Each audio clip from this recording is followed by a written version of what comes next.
Hi, I'm Meredith Jacobs with TV Insight, and I'm here with the Leverage Redemption cast, our favorite bad guys, old and new, doing some good. Every day these people are afraid of what's going to walk through that front door, and today we're going to give it to them.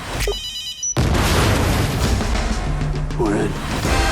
We found other people heard about us, so we recruited them. I think I've deduced that you were a group of thieves to help people. Let me be your inside man. Now we have 12 active teams. Somebody's got to run it. What about you? No, I'm retired. I haven't been on the con for years. We should steal something. So the Grifter is back. So talk about stepping back into Sophie's shoes. It was just really, really fun. I mean, of course, there was nerves. There was a little, I didn't know what to expect and anticipation, but everything just felt really natural. And it was wonderful to be working with the actors that were in the original show, but it was really wonderful to work with the new actors as well, because it really helps you to rediscover your character, because you're looking at your own character through their eyes, and the script is mirroring that, and their relationships with you is mirroring that. So it all that first episode was just pure joy. Speaking of the new, we have the Fixer now. So talk about stepping into this crew as Harry and like what he brings to the mix.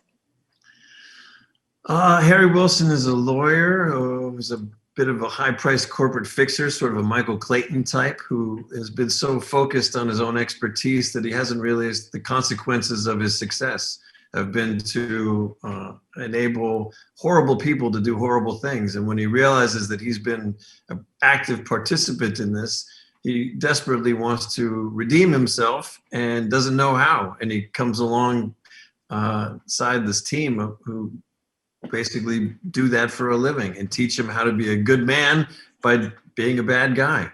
And I loved it. I had a great time playing this guy. And I had a really great time figuring out how to lend my voice to this already established chorus of voices and hopefully have it sound good, Yeah, and Sophie was retired before she gets dragged back in. But so what draws her into this life of conning even now?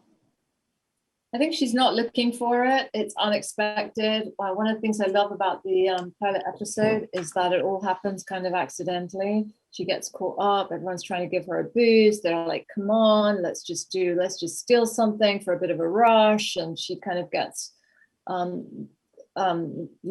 of talked into it. And I love that entrance into it, because I think you could overthink about why they would all get back together. They accidentally stumble upon this bad guy, and they accidentally stumble onto this guy who's on his own journey, and everything just comes together quite organically. Yeah, and there's that great moment where Sophie says to Parker not to interfere when Harry is trying to take a painting off the wall, he has to learn himself. So can you talk about what those two characters think of each other initially? In terms of how they are personally and how they develop, I think, she's the one he's got to win over in a lot of ways. She's the toughest critic. She's the most discerning judge of character.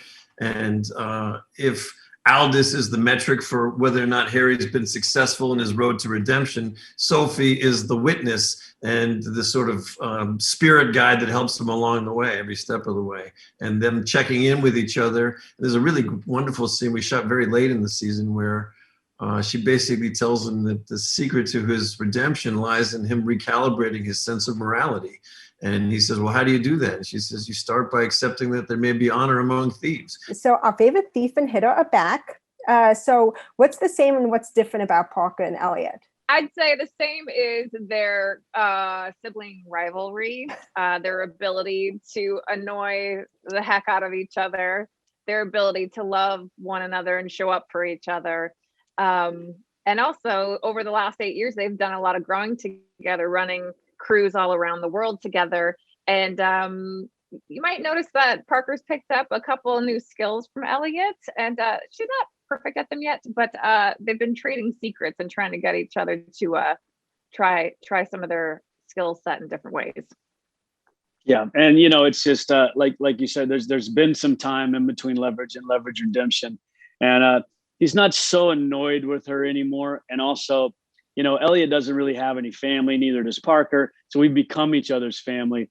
and then we're thrown back in, and there's two new outstanding actors coming in, Noah Wyle and Elise Shannon, and I think he feels comfortable with Parker. You know what I mean? So they have a different sort of friendship where it was a love-hate relationship at one point. I think he has to lean on her more than anybody else now because that is his sister, and he needs a little bit of a rock with her, and she provides it. Speaking of one of the new members, we have the Maker. So Elise, talk about coming in and finding Brianna's place in this crew. She's bringing just, millennial technology. I mean, I think she's bringing this sensibility that, this could be easier if you were just a millennial. And that it doesn't fly over too well all the time, but I think that's what she's offering to the team. And then there's some callbacks. We already see some in the trailer. And we have, like, for example, Parker's love events. And then we have Elliot's very distinctive that he says a few times. What were your favorite callbacks? The thing that me and Aldous, who plays Alec Hardison, me and Aldous created that has become a nationwide saying is in there a few times, which is, damn it, Hardison. And so that's back. Well, thank you all. And everyone, don't forget to check out the first 8 episodes of Leverage Redemption on IMDb TV on July 9th and go to tvinsider.com for everything you need to know about TV.